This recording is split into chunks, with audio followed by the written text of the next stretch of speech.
So what is building materials? Are materials that are used in construction of buildings, houses, and other structures. These include traditional materials such as wood and newer materials that are designed to meet a variety of modern construction requirements. So what is the purpose of construction products?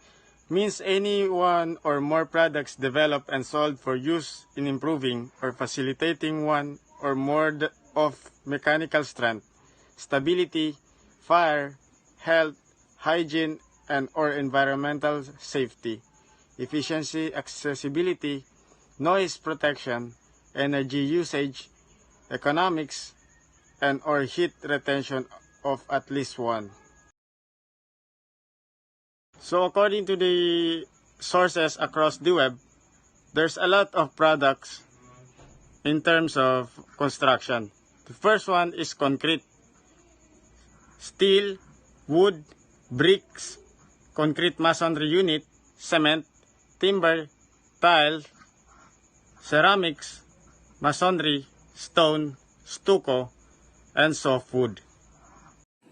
Hi, Assalamualaikum. I am Johanna Telendo Adam from BSc 3C. For the continuation of our topic, building materials and assemblies, we have finishes. Finishes are used in the final part of the construction or manufacturing process and protect the element they finish from impact, water, corrosion, frost, abrasion, and so on. They can be decorative. They play an important role in regulating indoor temperature and humidity. Finishing operations are carried out in the right sequence. Care is taken to prevent damage. Depending on the type of building project, the methods of finishes varies to consider the applicable interior and exterior design.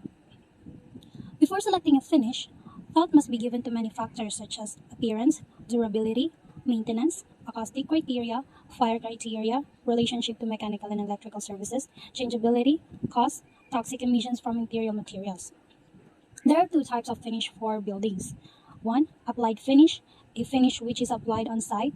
Self-finish or inherent finish, a finish which is inherent in the material and does not have to be specially applied on site. There are four main building components for finishes. We have floor finishes, wall finishes, ceiling finishes, roof finishes. Finishing materials used to improve the service and decorative qualities of buildings and structures, protect structural members from atmospheric and other effects, usually designed for interior and or exterior finishing. Finishing materials proper versus structural finishing materials. Number 1, finishing materials proper, used mainly to form decorative and protective coatings. Number 2, structural finishing materials also perform the functions and enclosing members and components of such members. The four important finishing materials are 1. Natural stone, glass, paint and varnish, wallpapers, decorative concrete and mortars, 6. Wood, 7. Plastic, and 8. Metals. Natural stone. It is a traditional finishing material, durable and has an attractive appearance, are used for exterior and interior facings on walls and for floor covering for theaters, hotels, and subway station. Used in the form of decorative chips to finish the surfaces of concrete and reinforce concrete parts and units. Ceramics is most widely used artificial stone finishing materials, and it is a common in residential and public buildings for exterior and interior finishes. So these are the products produced from granite, syenite, gabbro, limestone, marble, and quartzite. Glass is a wide field, no limits to the imagination. It can be finished in many different ways. A craftsman technique for glass finishing is a glass milling. And this type of glass finishing depends on the intended use. And the disadvantages of this is that it damages the surface of the glass. Types of glass finishes. 1. Frosted glass has a cloudy, foggy appearance. Can be used for conference room walls, exterior windows of an office, decorative signs on the exterior of building, and glass partitions in a restaurant. 2. Satin glass, almost the same as frosted glass, different appearance, looks smooth and silky, less shiny and more matte in appearance, and it can be used for partition walls at banks, glass panel doors, fitting rooms, and partitions at car dealerships. 3. We have reflective glass. It is a plain, clear, or tinted glass that has a metallic coating on one side. It can act like a one-way mirror, works on both the interior and exterior buildings, can be used in stores, tall buildings, and small office spaces. 4. Tinted glass comes in a rainbow of hues as well as dark hues, can increase privacy, filters out sunlight, and minimizes heat gain. Can be used as part of mural and accent wall in an office that gets too much sun and in a store that gets a lot of sunlight. We have decorative concretes and mortars. It is used extensively in the factory finishing of structural members for fully prefabricated buildings. The use for exterior and interior finishes during construction is unlikely unlimited. Metals. Used in modern construction mainly for finishing unique buildings and structures. It is used mainly in the form of small items for finishing the entrances and interiors of buildings. Metals. We have 5 most common metals. Number 1 is aluminum. It has a dull silver finish, lighter in weight and more affordable, does not rust but it oxidizes, which creates a chalky white residue, most often used in outdoor furniture. Number 2, stainless steel, found in furniture and fixtures throughout the home, does not rust, oxidize, or corrode, and is low maintenance, and it is much stronger than aluminum. 3, wrought iron, refers to the metal that has been hammered or bent into shape, corrosion resistant and durable, and it is commonly used to make fireplace accessories, outdoor furniture, pot rocks, rustic beds, and more. For number 4, we have brass, a mix of copper and zinc alloys, and can be made in various colors such as red, yellow, gold, bronze, and brown. Typically corrosion resistant and antimicrobial. Number 5, copper, reddish-orange in color, found on all types of decor and fixtures, corrosion resistance and antimicrobial too. We have 5 common types of metal finishes. 1 is antique, brush, hammered, polished, and satin. Antique creates a surface roughness that appears to stand the test of time. Brush, a matte finish, looks as if it has been smoothed with a paintbrush, leaves faint brush strokes mark. Hammered has many small indents and adding surfaces on texture. Polish creates a reflective mirror-like surface, a common stainless steel finish. Satin, similar to brushed metals but does not have brush strokes marks. The sheen is between matte and polish. Wood involves the application of a protective layer to bare wood. Sanding, planing, and scarping can help eliminate surface imperfections by softening and smoothing the wood. Decorative plywood, veneer, parquet, chipboard, fiberboard, and such articles are railings, planes, and finished casings, notable for their excellent appearance and service qualities. Wallpapers. It is a thick decorative paper applied to walls with glue, widely used for interior finishes, and it is a low cost and labor requirement. Plastics, characterized by a broad range of colors, a variety of product shapes, excellent sanitary and hygienic qualities, and good corrosion resistance, used infrequently for exterior facings, or mainly for small structures. Paint and varnish. It is intended mainly for painting operations, have become widespread in modern constructions, and makes a possible substantial reduction in the labor intensiveness of finishing operations and an improvement in the protective and decorative properties of structures. And here are the types of floor finishes and the materials used. Wall finishes. A finish given to walls to enhance the interior and exterior look of the structure. It provides a decorative skin to conceal building components.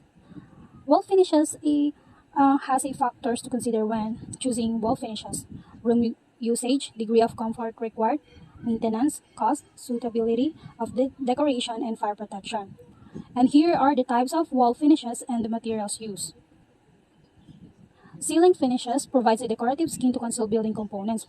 And the factors to consider when choosing ceiling finishes are type of floor structure, appearance, durability, safety to occupants, the location of mechanical services or equipment, fire resistance, lifespan, economy, function of the building, need for acoustic elements. Here are the types of ceilings finishes and the materials used. And that's all. Thank you. Assalamualaikum. My name is Dr. Ramil Abo, and for my report, components and environmental impact and reuse of materials. For the introduction, the widespread adoption of the green building rating system such as leadership in energy and environmental design or LEED 1 has had a considerable impact in the industry in North America and has increased interest in reuse and recycling in construction. In addition, difficulties with waste disposal and limitations on land filling have stimulated interest in the potential economic benefits of alternatives. Waste is becoming regarded as a lost resource and a loss of potential profit. Process that add value to waste materials can lead to significant financial benefits. This has driven considerable interest and research into issues of deconstruction, design for deconstruction and reuse of components, and material recycling. To methodology, this paper consider the implication of material reuse strategies for the process of designing and procuring buildings. The intent is to understand the changes that a design team need to make to the design process to facilitate greater reuse of component in construction and to indicate strategies and recommendation about how to maximize reuse potential. The focus is on how the intention to use salvage and reclaimed materials affects the design process and what designers need to know and how they need to adapt their standard processes to fulfill the potential for component reuse. There are three types of reuse: reclaimed and salvaged materials and components, RSMCS. Available for reuse can be generally categorized into four types. The first one is on-site reuse component, which may be whole structures or individual components such as bricks from an old building on site into new building. Second, salvage from other sites. Components such as bricks, timber, or steel taken from demolition site and used in another project, usually local, and requiring a little processing. For the third, reconditioned components. These are components that are taken from demolished building and require some improvement to be sold again for use in a new location. This may be include radiators, doors, staircase, etc. And for the last one, the fourth, recycled content building products, RCBPS. These are often readily available building products that include significant amounts of feedstock material that is taken from demolition or other reuse source. This may include some gypsum boards, steel components. For the 4 lessons from complete projects, 4.1 Commitment. In the absence of legal compulsion to reuse and recycle, it is essential that the client or developer is supportive of the principle of component reuse. Projects quickly founder when the client has doubt about this strategy, as inevitably there will be times when the standard product option looks tempting. Also, the client may have to fund the purchases and thereby securing of materials and components as they become available throughout the project, which may occur early than in a typical project. For this reason, it may be helpful to appoint a contractor as part of the design team. This will have implication on the form of contract used. So, alternative contractual arrangement need to be discussed with the client, particularly if high level of salvage material use are planned. 4.2 Cost. Almost half of the response to the survey indicate no impact on design fees, but others did indicate the significant increase in workload for the design team, which should be recompensed. It is to be noted that the project's which had higher design fees also had a higher proportion of RSMC and were considered to be pilot or test projects. There is a strong consensus that material costs, including refurbishment, reprocessing, are decreased by use of RSMC to 95% of responses indicated either minimal or significant savings, most likely are attributed to the lower cost of used materials, even when refurbishment of the component was factored in. 4.3 Setting goals. There are inevitably hesitants to set ambitious goals for reuse without previous experience of salvage materials use. The decision as to what level of use of salvage material should be determined based on some or all of the following criteria.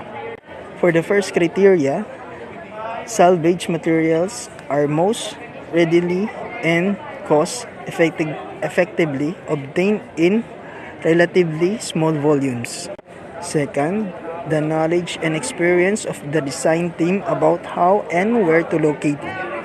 And last, the process of locating and acquiring salvage materials can be longer and more unpredictable than regular construction materials.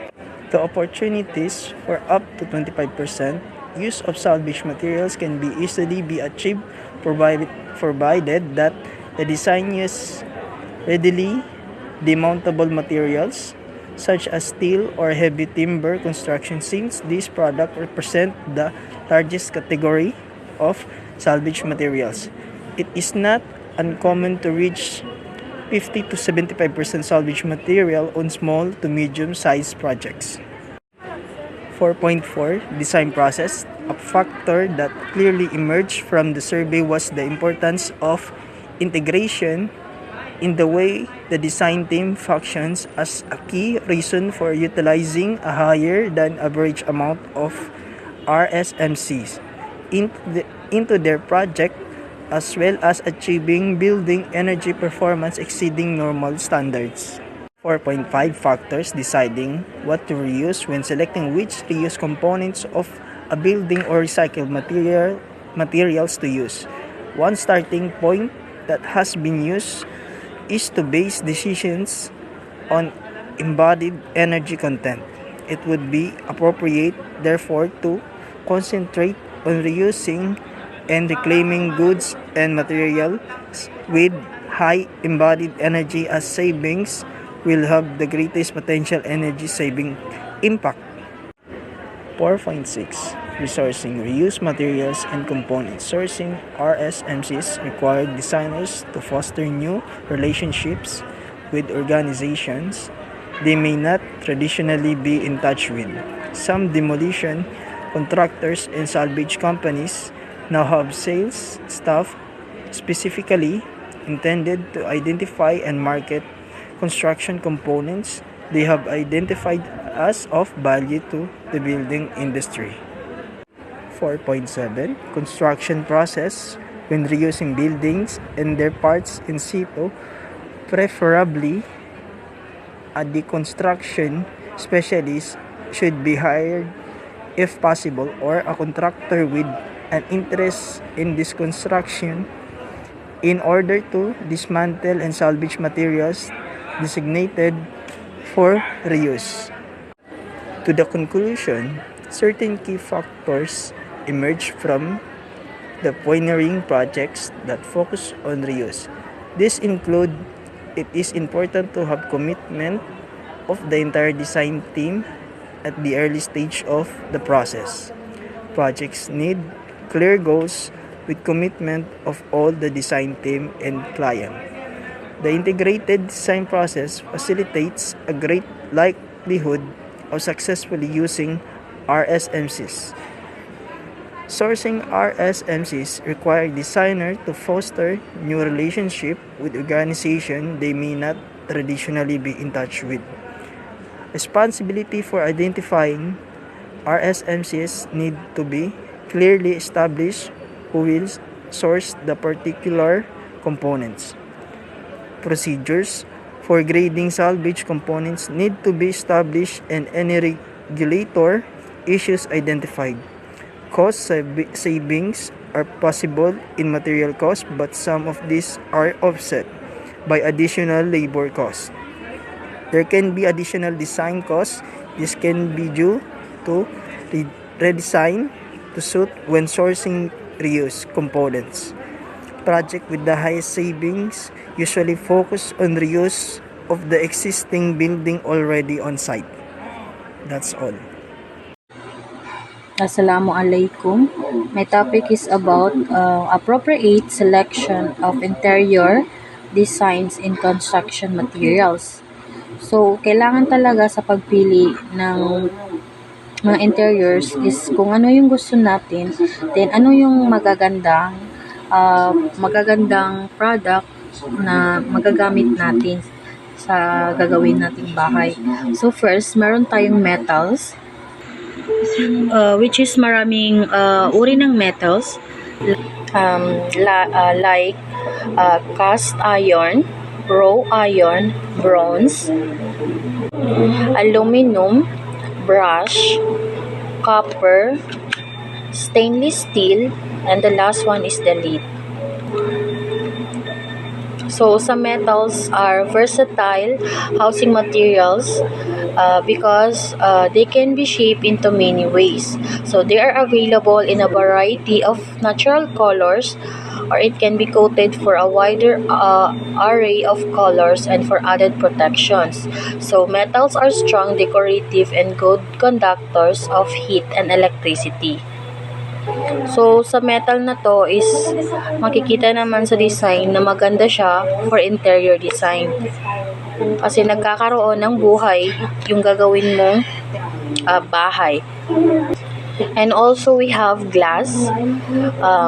Marami ring iba't ibang glass, like float glass. A type of decorative glass include pattern, each cut or nailed. Itong pattern na to is a safety glass, is often used for tub or shower enclosures. So, meron din tayong ditong hand blow glass, is expensive but beautiful. Maganda siya. It is used primarily for art pieces, vases, and fine glass. Meron namang stained glass, refers to glass colored by pigments or metal oxides fused to glass. Meron din tayong crystal, is a perfect clear glass. Lead crystal contains lead oxide, giving it clarity and sparkle. Meron din tayong clay products, which is clay is easily shaped, but firing that clay at high temperatures preserve the shape, color, and textures. So after firing, the ceramic also become resistant to heat, cold, moistures, acid, and salt. It can be glanced, colored, and texture for decoration. Glancing increasing its strength and seals it to make it waterproof. So ito namang clay na to is kumbaga nagpapalakas and nagsiseals para maging waterproof yung gawa natin. Like dito sa mosaic tiles is made of porcelain or natural clay, smaller in size, smoother, and brighter in color. The glance tile is quarry tile or pavers are the strongest ceramic. While in the roofing tile is expensive and more porous than other roofing materials. Sa clay naman is meron din tayong pottery design, which is itong pottery refers to ceramic objects such as dinnerware, cookware, and vases.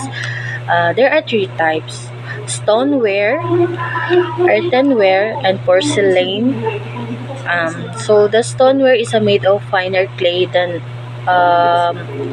earthenware, usually light brown or gray in color, while the earthenware products are casual, porous, fragile, and opaque. The porcelain is fired and very high temperature to white finely textured finish. Also sa interior designs is we have plastics. So plastic are usually reasonable in cost, moisture and corrosion resistant, lightweight, tough, and easily molded into complex shapes. So plastic are replacing many natural building materials due to low maintenance requirements. Also wood, kasali rin siya sa interior. Wood is a hard, fibrous substance that forms the trunk stems, and branches of tree. It can be processed to make lumber, plywood, or other wood products used in construction. So wood can be generally classified as either a hardwood, or a softwood. The example are ash, beech, birch, cherry, elm, mahogany, maple, oak, and poplar, and walnut. That this is the example of hardwoods.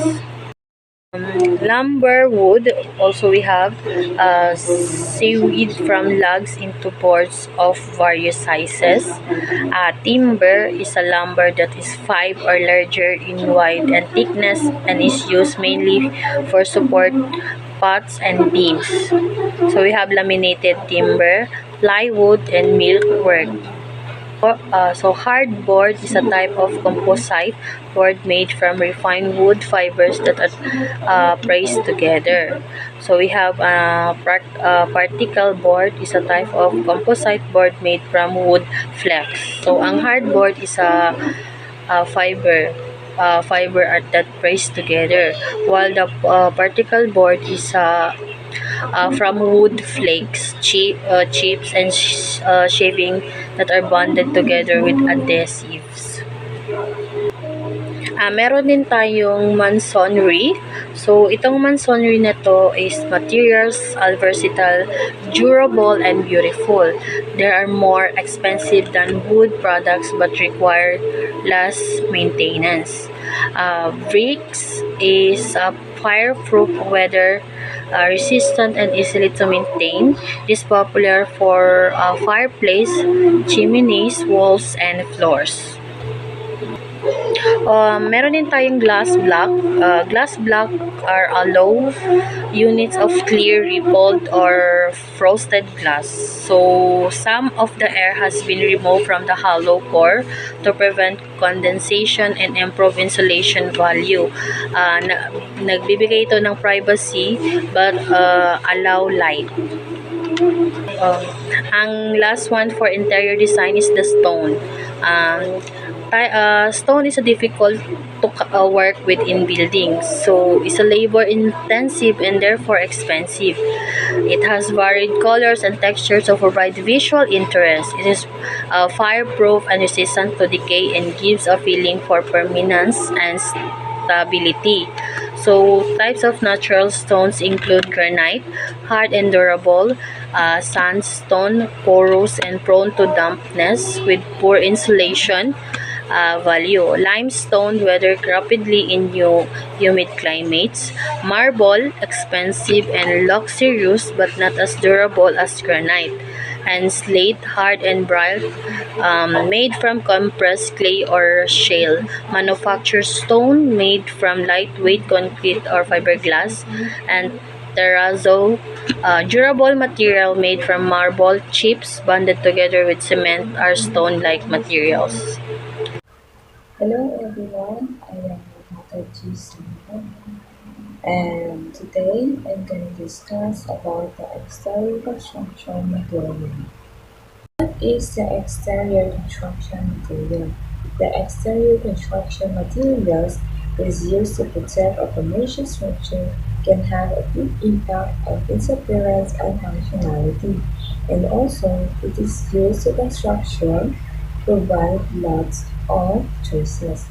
And the type of exterior that you choose for your commercial structure will depend on many factors, including the purpose or use of the building situation of the buildings and the budget. The exterior offer a clean and modern look. They are durable, light, impact, and never damage. Applying a mortarless brick veneer does not require a skilled masonic constructor. It's lower cost. Synthetic stone veneer. Real stone can break upon impact. Synthetic stone will not break nearly as like the real stone, and it's very realistic. They are flame resistant and waterproof too.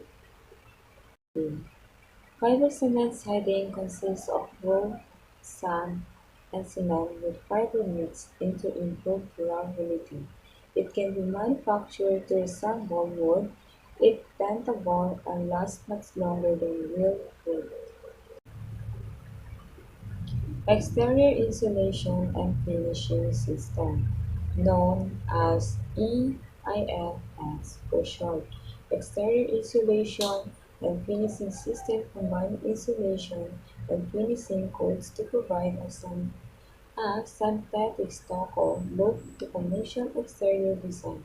This process adds extra insulation to the structure and improves energy efficiency. According to the definition of the International Building Code (STM International), an exterior insulation and finish system is a non-load-bearing exterior wool cladding system that consists of an insulation board attached either adhesively or mechanical or both to the substrate. An integrally reinforced base coat and texture that protect miniskirt. EIFS with drainage system is the predominant method of EIFS used today. EIF with drainage help to eliminate to enter the wall cavity. Brick veneer. They look like solid walls, but brick siding installation are actually bricks attached to frame and sheared wall. A brick veneer wall is a non-structured external layer, usually with bricks, and it is backed by any air cavity. The innermost element of this type of wall is structure can consist of wood, metal framing, or masonry. Brick veneer construction has many advantages over solid masonry. Split-face concrete blocks or dry block. Concrete blocks have been split during production to create the raw look of split-face concrete block exteriors. These concrete masonry units come in many colors and have the durability of concrete several inches thick. Split-face concrete blocks provide a rustic look. Architectural interior metal sheets provide style and require very little maintenance. They're fire resistant and the thicker it is, the less likely it is prone to damp. Metal exteriors are no longer limited to industrial park and are a great example of straight meets beauty. Combined with other exterior materials, it makes for an interesting and attractive look.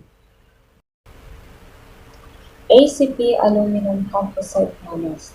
Aluminum composite panels or ACP or sandwich panel as they are sometimes called are made of coated or anodized aluminum composite material or ACP. A rigid sheet made of two sheets of pre-finished aluminum bonded to a polyethylene foil. ACPs are frequently used for external cladding or facade of buildings. They are frequently applied in situations where a long-weight material needs to be used. However, mechanical functionality and durability need to be maximized.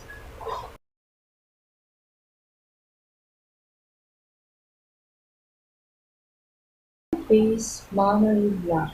Brown face black is ground on one or more faces resulting in a rich and unique greenness that cannot be duplicated.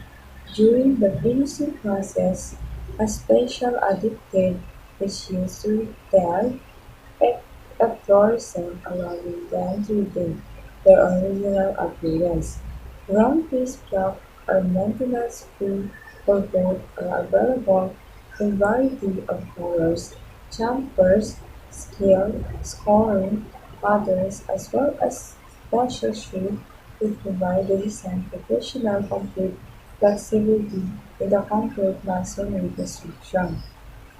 Real stone veneer. Custom dimension slate like this example from India on the left adds a dramatic look The national lead stone seen below is also great for a contemporary design. And our last is thin brick vinyl. The piece sides are technically the same as conventional brick and as a result give the appearance of a conventional brick's mass and medium. Although thin brick is made using the same materials and processes as traditional brick, it weighs much less than traditional brick, making the cost and installation complexity much lower. Hi, I'm Jalayla Ibrahim Palami. This is continuation of report of Miss Samar. Insulated metal panel. Insulated metal panels offer excellent air value and improved energy efficiency. Insulated metal panels are lightweight, composite exterior wall and roof panels with metal skins and an insulating foam core. These panels have superior insulating properties, and their outstanding spanning capabilities and one-pass installation makes them quick to install, saving costs compared to other wall assemblies. Insulated metal panels are available in a wide variety of colors, with profile and finishes, enabling virtually any aesthetic desire for walls and roof. Precast concrete panels, or PCP. Advantages of precast concrete panels. The quality, the industrial production of precast concrete elements in an enclosed factory ensure highest precision and consistent quality. Efficient installation. Precast concrete offers an efficient delivery model for your project. Precision and details. Precision mold create highly detailed precast concrete panels. There are many architectural designs that are available, allowing the architect to create a visually interesting exterior. Precast concrete can be stained or painted. Thermally efficient. Costs associated with heating and cooling are greatly reduced through concrete's thermal mass benefits. Fire resistant. In most cases, concrete does not require any additional fire protection because of its built-in resistance of fire. That's all.